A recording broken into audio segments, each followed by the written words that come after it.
The final day of operation for more than 24 Kohl's locations is fast approaching. The department store announced in January they would close 27 underperforming stores by April. We've always taken these decisions very seriously, Tom Kinsberry, then Kohl's chief executive officer, said at the time. As we continue to build our long-term growth strategy, it's important that we also take difficult but necessary action to support the health and future of our business for our customers and our teams. The affected stores are scattered across 15 states. 3 locations in Mountain View, California, Stoughton, Massachusetts, and Herndon, Virginia have already closed, according to local media reports.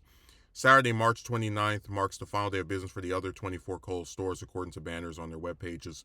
Those stores are in Alabama, Arkansas, California, Colorado, Georgia, Idaho, Illinois, New Jersey, Ohio, Oregon, Pennsylvania, Texas, Utah, and Virginia. Kohl's previously said it would offer a severance package or the chance to apply to another open role within the company to impacted employees. The Wisconsin-based company has experienced sagging sales as of late. Last week, Kohl's confirmed it was stopping its Amazon return services at multiple stores, part of a test that could prove financially beneficial to the company. Kohl's, like other retailers, has had a challenging few years as consumers continue to seek out deals online. Macy's also announced in January they would close more than 60 stores, part of a strategy to shutter counterproductive locations, while upgrading others through 2026. Dollar Store recently confirmed it would close nearly 100 stores.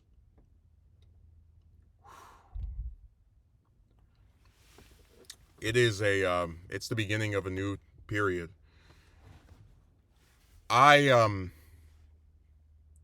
It's funny with a lot of the fast food places. I always say the prices are too high, and that I maintain that. I think a lot of this stuff costs way too much.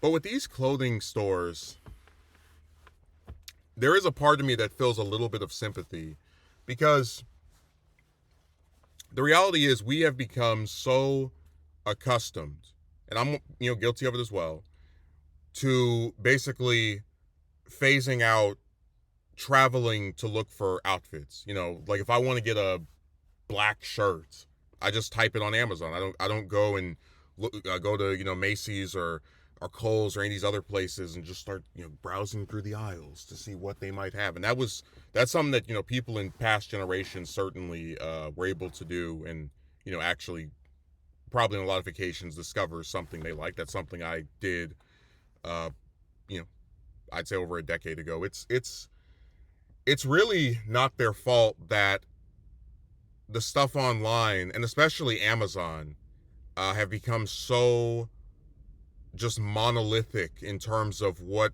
like, their hold on the purchases of clothing, that physical stores have almost like no chance whatsoever. And the whole part of like the severance package or going into if I were someone who worked at Kohl's and I'm working at one of the ones that's closing down, or even one of the ones that's staying in business, I'm gonna notice the sinking ship and try to go and get another job. Like, I'm not, and I don't insult them if they want to stay there, but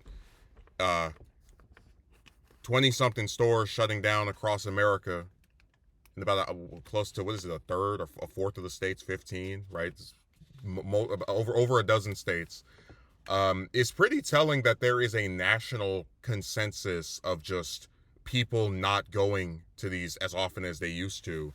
And other ones might be able to stave it off a little bit longer, maybe another year, 2 years, 3 years, but people are going more and more to online purchases for pretty much everything, other than maybe food.